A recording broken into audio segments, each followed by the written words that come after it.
Hello everyone.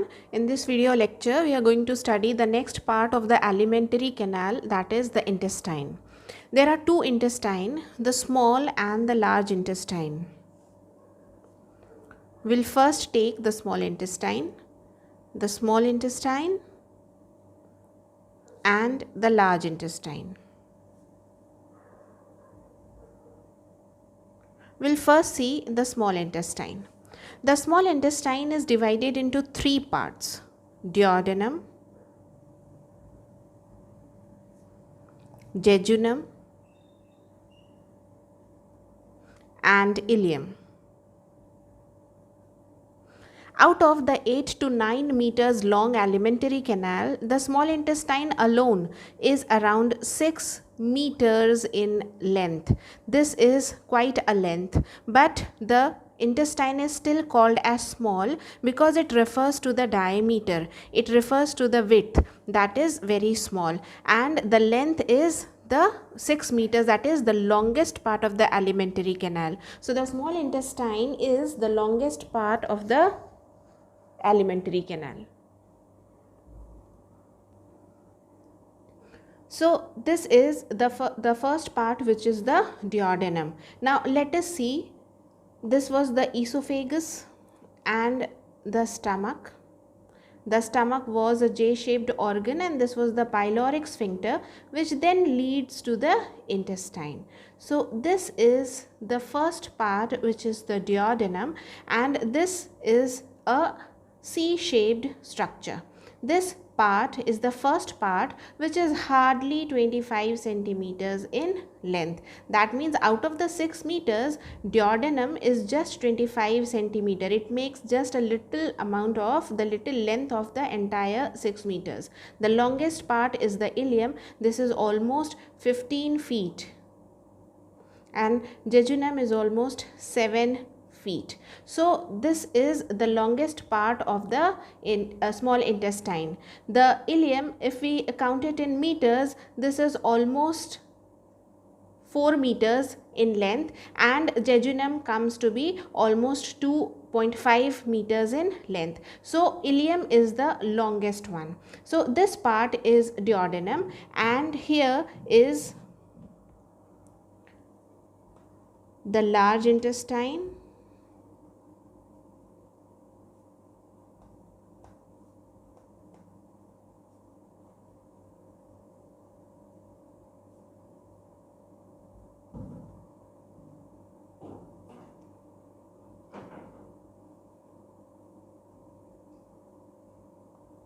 so the duodenum enters over here, and then it becomes very much coiled.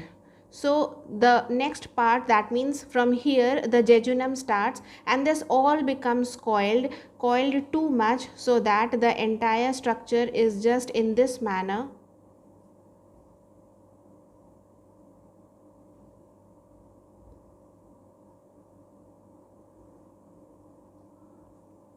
So this entire small intestine is coiled, and then it comes out the last part, that is the ileum, and it joins the large intestine. So when we'll study the parts of large intestine, then I'll be dealing with this, but to tell the position of the small intestine, I have drawn the large intestine temporarily over here. So this is the stomach. The first part is the duodenum, and then comes the jejunum and ileum, which is all coiled up.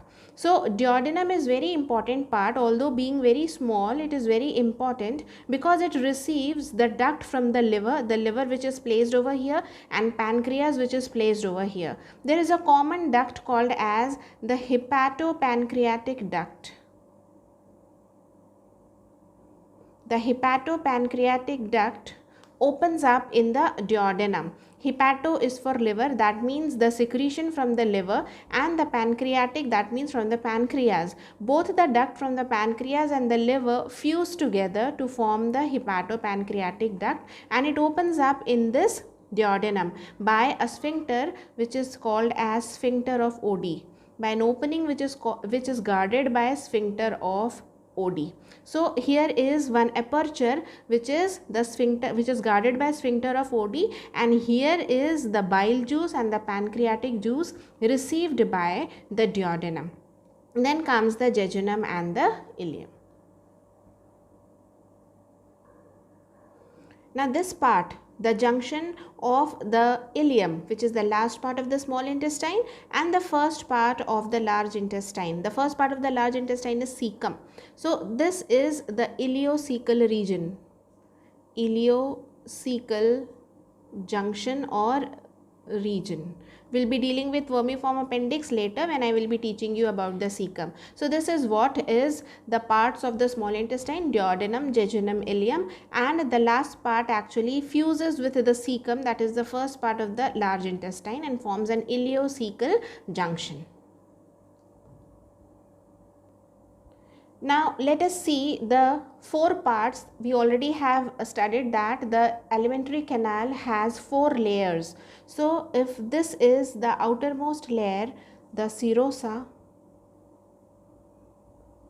then there is a muscular region called as muscularis. Muscularis has again two parts. The outermost is longitudinal muscles.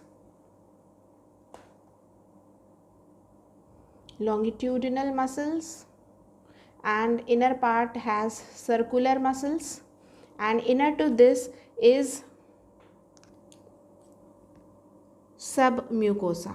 So there are three layers. I am not drawing the detail because we have studied it in the earlier videos. So this is the outermost serosa, the middle layer is muscularis, then comes the submucosa region, and then the innermost part is the mucosa. This mucosa is having folds in this manner.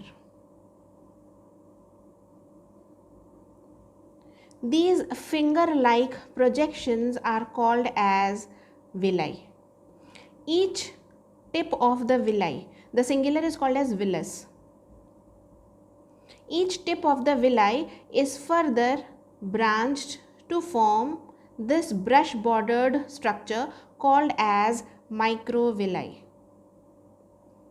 These projections are only meant to increase the surface area for absorption. So if this is the intestine, if this is the TS of intestine, if we cut the intestine in transverse section, the intestinal view would be like this. So the food is passing from this lumen and there are these folds like this. So we have just taken a particular segment of this TS and this is the enlarged view of this. So outermost is serosa, then there is muscularis, then there is submucosa, and this region which is thrown into the villi is the mucosa region. So this is the villi which is for the absorption. It increases the surface area of absorption. Inside the villi there are blood vessels and lacteals. This again we will deal in detail when we will be studying the absorption part, but there are blood vessels in this manner. So the blood vessels are over here. This is the submucosa region and this is the mucosa region. The entire length of the alimentary this particular villi is present in the entire jejunum and ileum. That means the villi are present in the entire jejunum and ileum part. And there are certain structures like this. These depressions are actually called as crypts.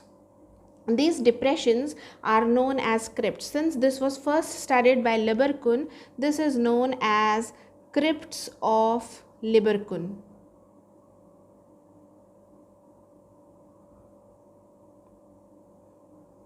The crypts of Lieberkühn have certain cells and these cells are meant to release certain enzymes and the mucus. That means goblet cells are present over here and these cells which line the entire crypt release the enzymes in the intestine, only this particular region. This release the enzymes in this area and also certain mucus like secretion by the goblet cells is released.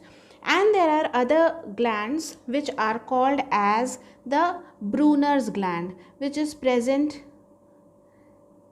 in this manner. These are the cluster of cells and they are present in the submucosa region. So the crypts of Lieberkühn are present in the mucosa region, but these cluster of glands are present in the submucosa region. They look very much as a flower. So these are Brunner's gland which are present over here in the submucosa region. These are clusters of glands. So the Brunner's glands and the crypts of Lieberkühn are called as the intestinal glands. The intestinal glands, and these secrete the secretion which is called as succus entericus. Succus entericus is also known as intestinal juice, which is almost 1 liter or 1000 ml in quantity daily. So the intestinal glands are crypts of Lieberkühn and the Brunner's gland.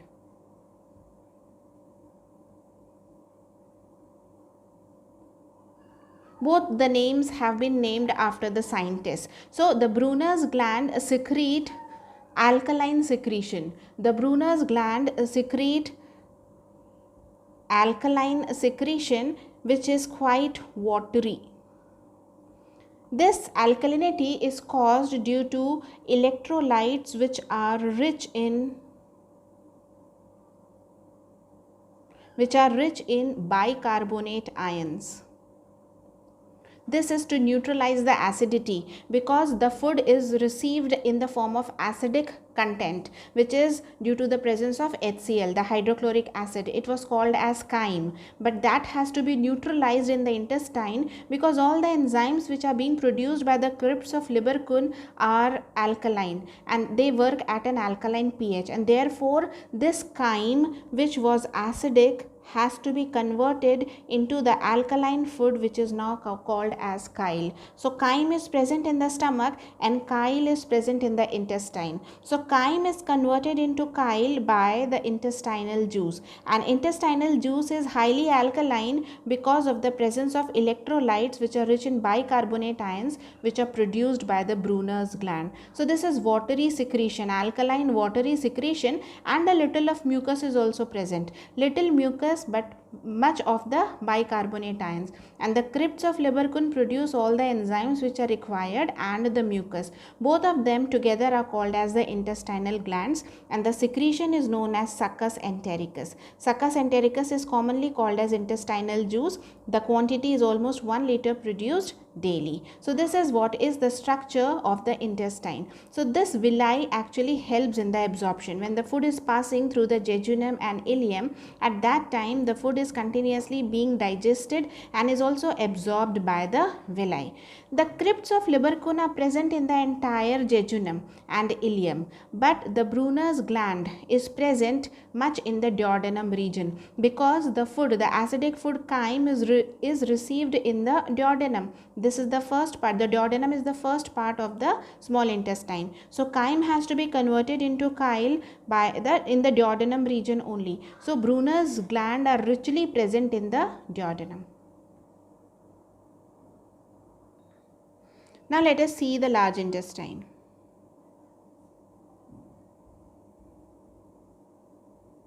The large intestine has 3 parts: cecum,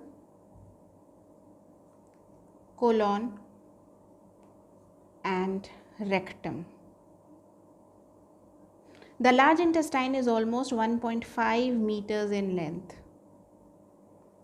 Though 1.5 meters, it is called large because the lumen is large, the width or the diameter is large. So 1.5 meters is not much of the entire alimentary canal. We just discussed that the largest part, the longest part is the small intestine. So these are the parts of the large intestine. We just now saw that the small intestine, the duodenum enters like this, and then there is the large intestine. So the large intestine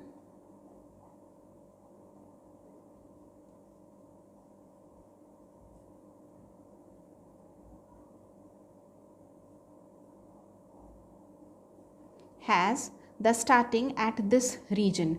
This region is the colon, which is the largest part, and the cecum is very much reduced, and from here is the small intestine.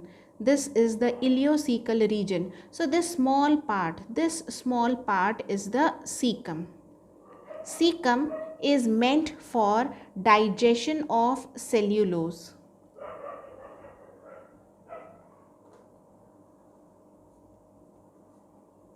Is meant for digestion of cellulose. Since cellulose digestion does not take place in human beings, the cecum is very much reduced, and this has just a small projection which is called as vermiform appendix. So this is this reduced.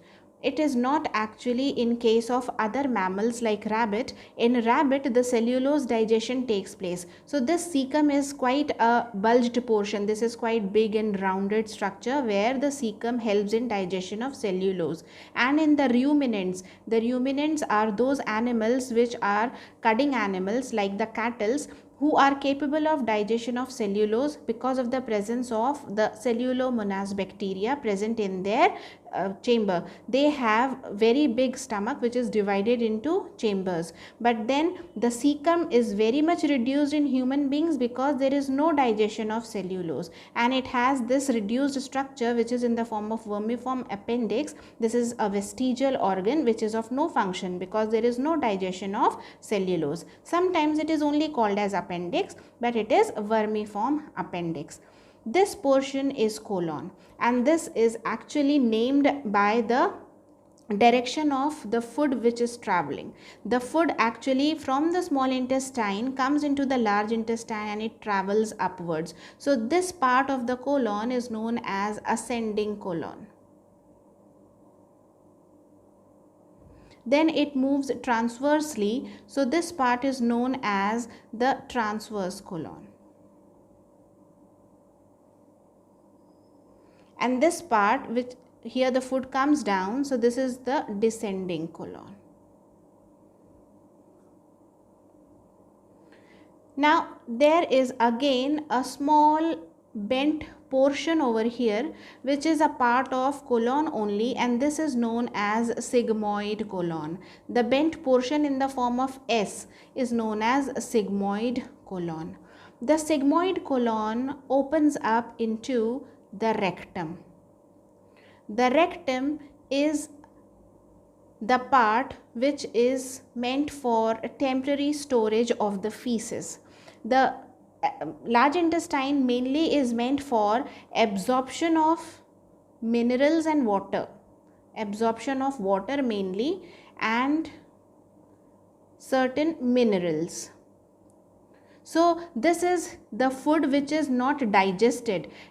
In the small intestine, the food is digested as well as absorbed. So whatever is undigested now is moving in the large intestine. So in the large intestine, this is the undigested food which is moving. So the large intestine absorbs whatever water is remaining over here and the minerals which is present in the undigested food.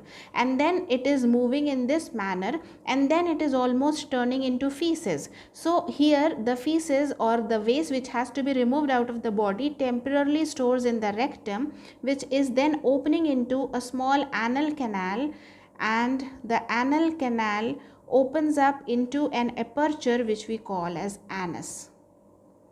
Now this anus is guarded by two sphincters. These sphincters are actually the muscles. This is known as anal sphincter, and this is again voluntary in control. When the anal sphincter is released or relaxed, then only the feces from the rectum can be released out. This process is known as egestion. So the digestion, the absorption, assimilation has all been done till the food was in the small intestine, and now the undigested food is traveling in the large intestine. It stores in the rectum and then comes into the anal canal and out from the anus, which is guarded by the two anal sphincter muscles. So this is how the egestion process takes place, and the feces is removed out of the body time to time. So this is the large intestine, the structure of the large intestine. This vermiform appendix, which is present at the ileocecal junction, is a vestigial organ. But whenever there is some microbial infection, it actually swells and the toxins get filled up over here, which is a very painful condition, and this condition is known as appendicitis. If it is diagnosed earlier, then it can be treated with the help of medicines, but then if the appendix is swelled so much that it is about to burst, then it has to be surgically removed. Because it does not perform any function, appendicitis, the vermiform appendix can be removed, and the painful condition is known as appendicitis. So it is present at this junction, and this is the colon I told you. The sigmoid colon is also known as the pelvic colon.